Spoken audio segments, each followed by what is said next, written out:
결혼 3년 차에 접어드는 30살 여자입니다. 결혼과 동시에 시작된 조선시대 시어머니의 나 때는 말이야, 일명 라떼 타령은 저를 지치게 하고 있었어요. 그때 마주하게 된 시어머니의 충격적인 모습에 저희 가족은 경악할 수밖에 없었어요. 남편과 저는 회사에서 신입사원과 대리의 관계로 처음 만나게 되었어요. 저는 23살에 대학을 칼 졸업하고 바로 취업을 했어요. 사회 경험이 있을 리도 없었죠. 그래서인지 회사 사람들의 딱딱한 사무적인 말투와 업무, 지시는 두렵기만 했습니다. 그런 저에게 유일한 위안이 되었던 사람이 바로 저희 남편이었어요. 제 사수였던 남편은 처음부터 반말 찍찍하는 다른 선배들과 달리 말 한마디를 하더라도 항상 저를 배려해 주었죠. 그런 모습에 시간이 지날수록 호감을 가지게 되었습니다. 결정적으로 제가 평소에 동굴 목소리를 가진 사람이 이상형이었거든요. 남편의 배우 이병헌 씨 같은 중저음의 목소리는 제가 끌릴 수밖에 없었죠. 업무 특성상 외근도 자주 나가고 함께 붙어 있을 시간도 많다 보니까 자연스럽게 저희는 연인 관계가 되었어요.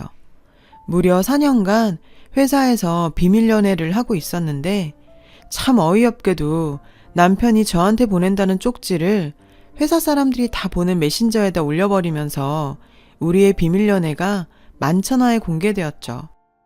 그 계기로 아예 남편은 프로포즈를 했고 저희는 결혼하게 되었어요. 남편과의 결혼은 행복했지만 걱정이 없던 것은 아니었어요. 굳이 3년간은 시댁살이를 해야 제대로 배울 수 있다는 시어머니의 말에 집을 마련해 주실 수가 없어서 그런 소리를 하시나 보다 생각한 친정아빠가 제 이름으로 작은 아파트 하나를 마련해 주셨거든요. 그럼에도 불구하고 고집불통 막무가내 시어머니의 고집에 결혼과 동시에 시댁으로 들어갈 수밖에 없었어요. 처음엔 그래 3년이니까 3년간만 잘 지내면 된다는 생각에 시집살이를 시작했습니다. 오랜 시간이 걸리지 않아서 그런 제 생각이 틀렸다는 걸 알게 되었죠. 그렇게 모시게 된 시어머니께서는 정말 꼰대 이런 상꼰대가 따로 없었어요. 신혼여행을 마치고 시댁에 들어온 첫날 시어머니께서는 제게 말씀하셨는데요. 애기야, 자고로 여자는 남편이 잘 되게 뒷바라지 해주는 게 여자의 본분이다. 나 봐라, 평생 네 시아버지 뒷바라지 하니까 이렇게 큰 집에 편하게 살지 않니? 너도 이제 결혼했으니 회사 그만두고 집에서 임신 준비하고 동수 뒷바라지 하면서 지내도록 해라. 신혼여행에 돌아오자마자 여자의 본분을 이야기하시며 회사를 그만두고 임신 준비하라는 어머님 말씀에 당황스러워서 아무 말도 하지 못했어요. 남편은 회사 그만둘 필요 없다면서 어머님을 설득해보겠다고 했지만 워낙 완고한 시어머니의 의지에 결국 휴직을 결정하게 되었어요. 그렇게 시작한 시집살이는 정말 매일매일이 라떼의 연속이었죠. 시어머니께서는 젊었을 때 무슨 고생을 그리도 하신 건지 말끝마다 나 때는 말이야 라는 말을 달고 사시는 분이셨어요. 저에게 그렇게 엄격하신 분이 또 시아버지 앞에서는 요조숙녀 그 자체였어요. 무역업을 하시던 시아버지는 1년의 반은 외국에 나가 계셔서 그런지 시어머니는 시아버지가 집에 있으시면 매끼 으리으리한 밥상을 차리시고 결혼 생활이 30년이 넘었는데도 여전히 신혼 같아 보일 정도였어요. 솔직히 그 모습 하나는 정말 배우고 싶고 보기 좋아 보였죠.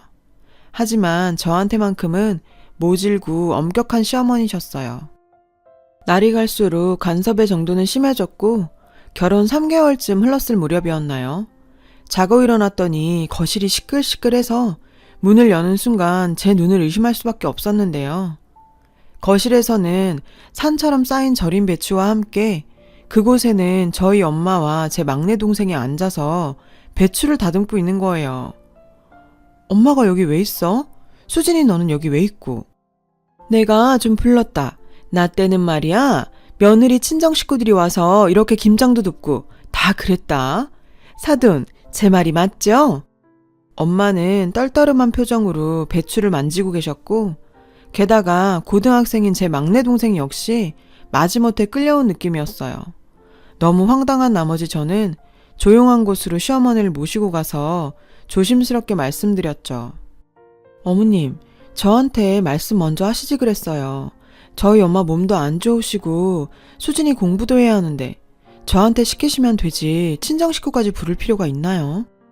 어머, 얘 또 모르는 소리 한다. 내가 말했잖니. 너희 친정 식구들이 와서 도와주고 그러면 네 시아버지나 남편한테 얼마나 점수를 따겠니? 나 때도 다 그렇게 점수 따고 했다. 알겠니? 본인이 어떻게 살아왔는지는 모르겠지만 제 상식선에서는 도저히 이해되지도 않고 이해하고 싶지도 않았어요. 그래도 겨우 결혼 3개월 된 며느리가 시어머니의 말에 반박하기는 쉬운 일은 아니었어요. 김장하는 내내 시어머니의 나 때는 말이야는 계속 이어졌어요. 겨우 저희 친정 엄마보다 3살밖에 많지 않으면서도 본인 시절 이야기를 하는 통에 저희 막내 동생이 저런 꼰대는 처음 본다고 말할 정도였거든요. 실컷 저희 친정 식구 불러서 고생은 고생대로 시키고는 시아버지가 퇴근해서 돌아오자 하루 종일 김치 담근다고 고생했다며 온갖 애교를 부려대는데 뭐 점수가 어쩌고 말은 그렇게 하면서 거기서 저희 친정 식구들에 대한 이야기는 이런 방구도 없으셨죠. 진심으로 그날 애먼 남편한테 처음 짜증이랑 짜증은 다 부리게 되었어요. 당신 어머니 너무한 거 아니야? 김장 담그는데 왜 우리 친정 식구들을 불러서 일을 시켜? 무슨 그게 다 내가 시아버지께 점수 따게 해주는 거라더니 본인 고생한 것만 이야기하지 우리 엄마랑 동생이 일한 건 한마디도 안 하시네. 참나, 점수는 무슨 내가 뭐 사격판이야? 저는 연애기간 포함해서 알고 지낸 지 5년 동안 한 번도 남편에게 큰 소리 낸 적 없었거든요. 제가 눈물 뚝뚝 흘리면서 화내는 모습에 남편도 많이 당황한 모습이었습니다.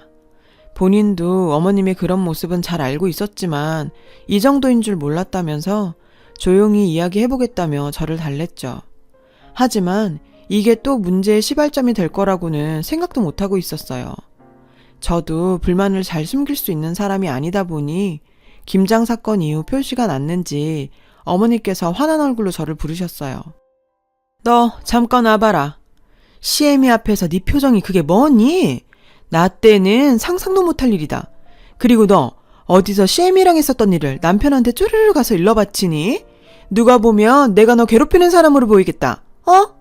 저도 한 번쯤은 말하고 지나가야겠다 싶어서 아무래도 친정 식구들까지 불러서 김장 담그게 한 거 너무한 거 아니냐며 한마디 했습니다.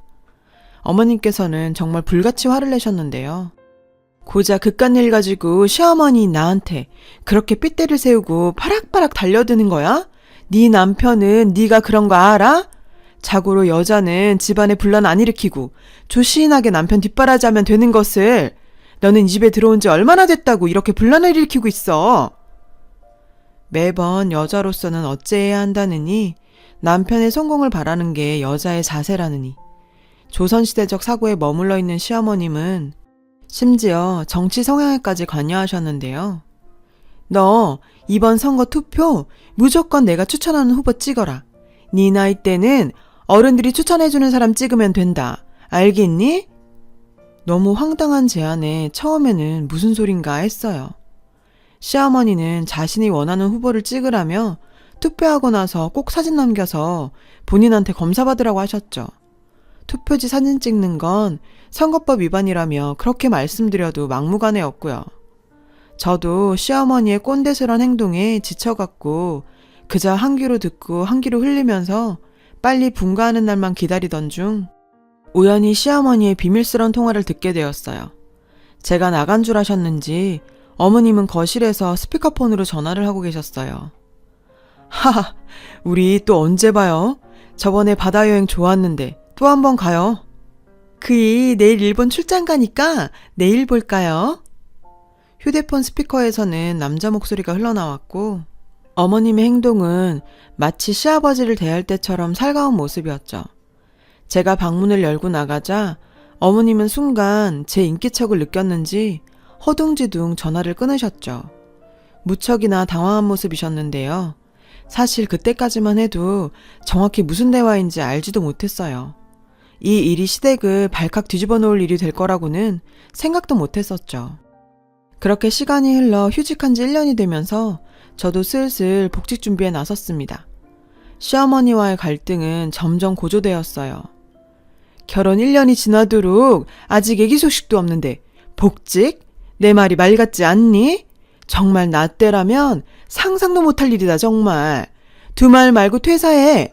그리고 내가 여러 번 참다가 이야기하는데 너는 네 서방한테 반말 툭툭 하는 게 무슨 버릇이니? 어디 하늘 같은 남편한테. 시어머니는 제가 남편에게 반말하는 것까지 거슬렸는지 간섭을 했어요. 또 남편을 하늘처럼 모셔야 한다느니. 조선시대에서나 먹힐 만한 말만 하시는 시어머니 때문에 정말 스트레스 받아서 머리에 원형 탈모까지 생기게 되었어요. 그리고 얼마 후 현모양처를 자처하던 시어머니의 충격적인 만행을 확인했죠. 정말 경악하지 않을 수가 없었습니다. 모 트로트 프로그램을 시청하던 중에 순간 관객석에서 시어머니를 본 것 같은 기분이 들어서 다시 돌려봤더니 의심의 여지 없는 시어머니셨고 환하게 웃고 있는 시어머님과 손을 꼭 잡고 공연을 보고 있는 남자를 보는 순간 저는 몇 달 전 어머님과 통화하던 그 남자라는 걸 한눈에 알아볼 수 있었어요. 평소 저에게 여자는 항상 몸가짐을 조심하고 남편만 바라보고 살아야 한다며 저를 훈계하던 인간이 그런 사람의 바람피는 모습을 보니 정말 기가 차고 역겨우며 참을 수가 없었어요. 참 살다 보니 별일이 다 있다 싶었죠. 시어머니의 불륜 사실을 알게 되고 나니 뭔가 참 난감하더라고요. 이걸 감춰줄 수 있는 것도 아니고 그렇다고 남편을 생각하니 제 입으로 시어머니가 바람폈다고 말하는 것도 참 이 사실을 어떻게 해야 하나 고민하던 중이었어요. 시아버지가 식사 끝나는 시간에 맞춰서 그 트로트 프로그램을 다시 보기로 틀어놓으셨어요. 평소 가수 송가인 팬이던 시아버지께서는 제 생각대로 소파에서 방송을 보기 시작하셨는데 이야 역시 송가인이지. 방송을 보시면서 흡족해 하시는 시아버지께 죄송한 이야기였지만 시아버지께서 꼭 알아보시고 이 문제를 해결해 주길 바랬습니다.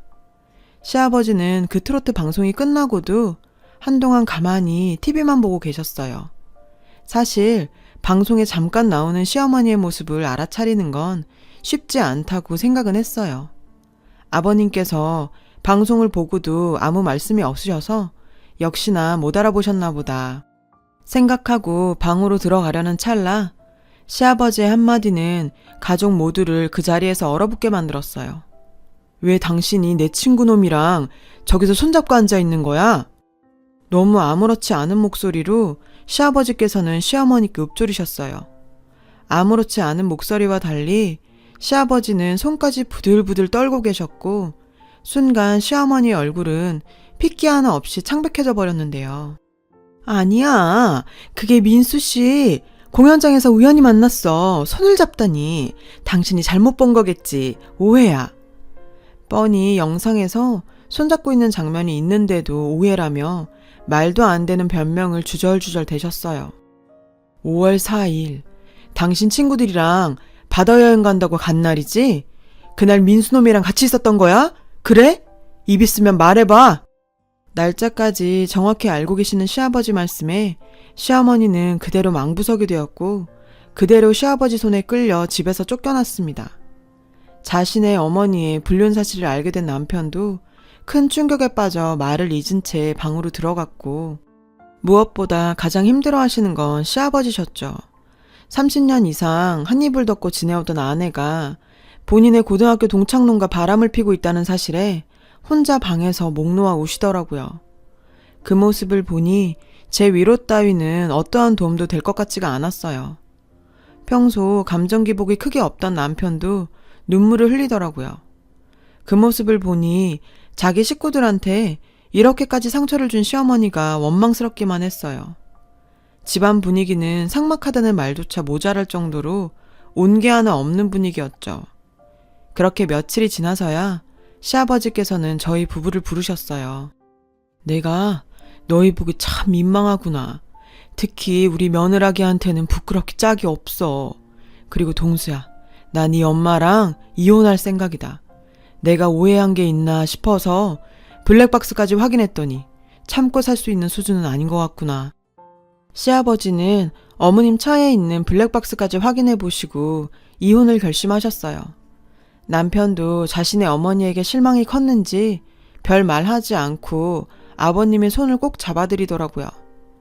아버님께서는 더 이상 이 집에 살고 싶지 않다며 집을 내놓으셨고 저희도 자연스럽게 분가를 하게 되었죠.